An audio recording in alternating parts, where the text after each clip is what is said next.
उजड़पुर नाम के एक गांव में बॉब नाम का एक बैल अपनी माँ हासिल गाय और पत्नी एम्मा गाय के साथ रहता था।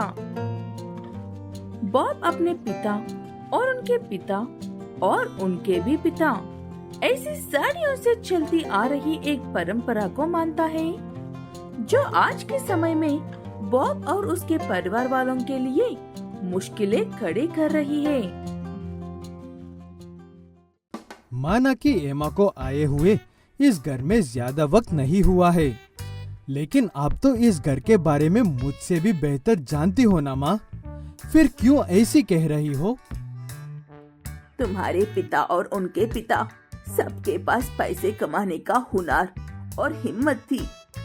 तुम आलसी, एक दिन काम पर जाते हो, 4 दिन घर पर सोते हो। ऐसे में गुजारा कैसे होगा? बॉब के परिवार में महिलाओं को सिर्फ घर के काम करने होते हैं। बाहर जाकर काम करने उस घर के पुरुषों की इज्जत कम को हो जाती है। वो शर्म से किसी को मुंह नहीं दिखा सकते हैं।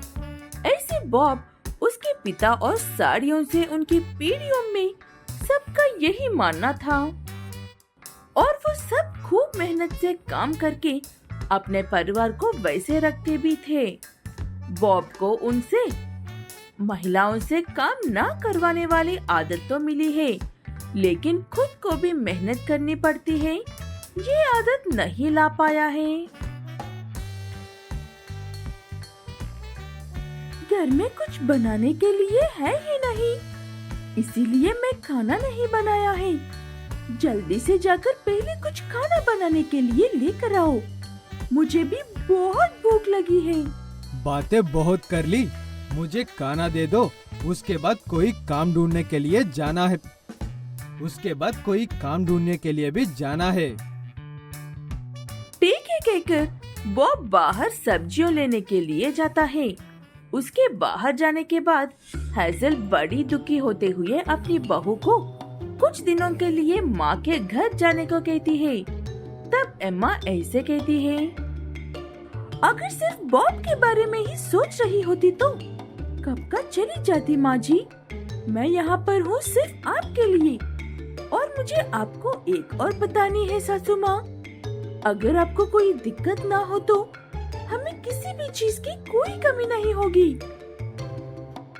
ऐसे कहते हुए एम्मा कहती है कि वो एक बहुत ही बढ़िया दर्जी है। अगर वो एक ड्रेस भी सिल दी तो उसे इतने पैसे मिलेंगे कि बॉब पूरे महीने काम करने के बाद भी उतने नहीं कमा सकता है। उसकी बात सुनकर हैजल खुश तो होती है, लेकिन बाद में ऐसे समझाती भी है, तुम्हारी बात सुनकर मुझे बहुत खुशी हुई और हिम्मत भी मिली है बेटा, लेकिन तुम उस मूर्ख को जानती हो, उसे समझाना असंभव है। अपनी सासू माँ की बातें सुनकर एम्मा फिलहाल के लिए चुप हो जाती है, लेकिन उसके दिमाग में कुछ तो चल रहा था। बॉब को समझाने के बारे में या उसे चुप कर कुछ करने के बारे में। पहले पिछले बार और उससे भी पहले बार के पैसे देना लायक, उसके बाद उधारी मांग। आज काम पर जाने वाला हूँ, जितने भी कमाऊंगा वो सारे पैसे आपके ही होंगे, वादा है मेरा। सब्जी वाला बॉब को कुछ भी नहीं देता है, इसलिए उस दिन बॉब बिना खाए ही मजदूरी करता है और शाम को पैसों से सब्जी खरीदकर घर ले जाकर अपनी माँ और पत्नी से गर्व से कहता है कि उसने आज बिना खाए मेहनत की है और पैसे कमाकर सब्जी लेकर आया है। आपकी ही गलती है ना, इसीलिए ऐसा करना पड़ा। वैसे हम भी तो सुबह से भूखे ही बैठे हैं घर में, हमें तो कोई पूछने वाला ही नहीं है। ऐसे कहकर एम्मा गुस्से में अपने कमरे में चली जाती है और बॉब भी हाथ मुंह धोने के लिए जाता है। हाजिल उस सब्जी से खाना बनाकर बॉब को देती और एम्मा के पास भी ले जाकर ऐसे कहती है, मुझे पता है कि तुम कुछ करना चाहती हो बेटा। एक बच्चे के लिए मैं अपने दूसरे बच्चे को दुखी नहीं देख सकती हूँ। तुम्हें जो करना है वो करो, लेकिन ध्यान रखना बॉब को ये बात नहीं पता चलनी चाहिए। एम्मा अपनी सासू माँ की बात सुनकर बहुत खुश होती है और वो खाना खुद भी खाती और अपने हाथों से सासू माँ को भी खिलाती है। और अगले दिन सुबह किसी को फोन करती है। उसके बाद कुछ लोग एक छोटी सी मशीन और कुछ कपड़े देकर जाते हैं। देखना सासू माँ, मैं जो कहा है वो करके दिखाऊंगी। ऐसे कहते हुए एम्मा अपने काम शुरू करती है और बॉब के घर लौटने से पहले खत्म भी कर देती है। 2 दिन बाद जैसे एम्मा ने कहा था वैसे ही इतने पैसे आते हैं कि बॉब और हैजल ने अपनी पूरी जिंदगी में कभी नहीं देखे थे। या तो तू बहू की तरह कमा कर दिखा, या फिर ये मान ले कि ये जमाना बदल गया है। जिंदा रहने के लिए सबको साथ मिलकर कमाना पड़ता है परिवार में। एम्मा काम कर रही है ये जानकर बॉब को गुस्सा आता है और इतने सारे पैसे देखकर क्या कहना चाहिए कुछ भी समझ में भी नहीं आता है। तब उसे हैजल समझाती है। बॉब अपनी माँ की बात नहीं मानता है और ना ही उन्हें मना करता है। जो जैसे चल रहा है उसी हाल में रहने देता है। कुछ ही दिनों में उनकी आर्थिक स्थिति अच्छी हो जाती है, लेकिन बॉब आज भी सिर्फ खुद की कमाई के पैसे ही खर्च करता है। उदासपुर नाम के एक गांव में वहां के रहने वाले एक खून की प्यासी चुड़ैल से परेशान थे। वो चुड़ैल सूरज डालते ही गांव में आती थी और एक गाय या बैल को उठाकर ले जाती थी। रात भर उसे खाकर अगले दिन गांव में उसकी हड्डियां फेंक कर जाती थी। मेरे बच्चे को छोड़ दे चुड़ैल, चाहे तो मुझे लेकर जा। तूने अब तक मेरे 3 बच्चे खा लिए हैं, अब सिर्फ 2 ही बचे हैं। बहुत दिनों से सिर्फ सख्त मांस खा खा कर बेजार हो गई हूँ। आज इसके नर्म मांस को ही खाऊंगी मैं। हा हा हा हा। ऐसे गीली गाय के कितना मना करने पर भी वो चुड़ैल उसे उठाकर ले जाती है और हमेशा की तरह अगले दिन सुबह उसकी हड्डियां गांव में फेंककर चली जाती है। दुखी गीली गाय अपने पति से ऐसे कहती है, अब हमारा सिर्फ एक ही बच्चा बचा है। उसकी रक्षा करना मेरे लौट कर आने तक मुझे वक्त लग सकता है, लेकिन मैं लौट कर जरूर आऊंगी। लेकिन तुम कहाँ जा रही हो गीली? ये तो बताते जाओ। गीली गाय अपने पति गीलू बैल को कोई जवाब दिए बिना ही वहाँ से चली जाती है, अपने पति गीलू और बेटे को छोड़कर। लेकिन गीलू इस बात से हार नहीं मानता है। उनसे भी 4 बच्चे खोए थे अपने, और अब पत्नी भी चली गई है। एक बेटे बचा हुआ है, अब उसी की रक्षा करना है। पिताजी, माँ कहाँ पर है? क्या वो भी दीदी और भैया की तरह हमें छोड़कर चली गई है? माँ चली तो गई है, लेकिन भैया और दीदी की तरह नहीं बेटा। उन्हें याद करने की कोई जरूरत नहीं है।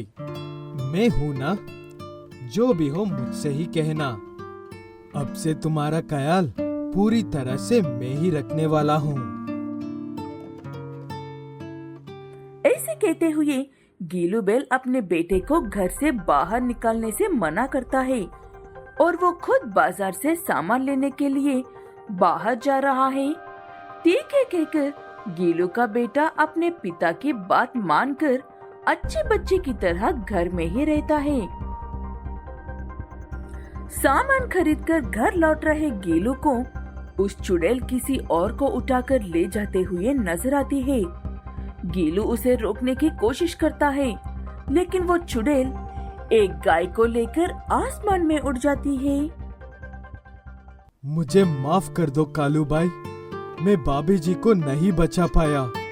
पता नहीं और कब तक इस चुड़ैल को बर्दाश्त करना पड़ेगा। तुम्हें माफी मांगने की कोई जरूरत नहीं है गीलू, तुम बहुत बहादुर हो। मैं तो उस बैलगाड़ी के पीछे छुपा हुआ था। मुझे खुद पर शर्म आनी चाहिए, इतना डरपोक होने की वजह से। धीरे धीरे उदासपुर वाले शाम होने से पहले ही अपने घरों में जाकर छिपने लगते हैं और शाम के 5 बजने से पहले ही सारा गांव खाली हो रहा था।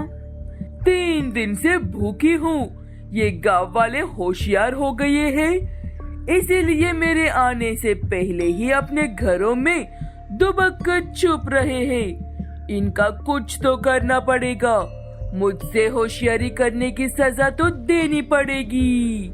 हा हा हा हा। ऐसे कहते हुए चुड़ैल भी अपनी एक योजना बनाती है और शाम के 7-8 बजे तक शांत रहकर 7-8 के समय पर लोगों के दरवाजे खटखटाने लगती है, अपनी आवाज बदलकर बहुत ही अच्छी आवाज में। मैं बबीता हूँ, मेरे घर पर चावल हो गए हैं, थोड़े से चावल दे दो ना, मेरे बच्चे भूखे हैं।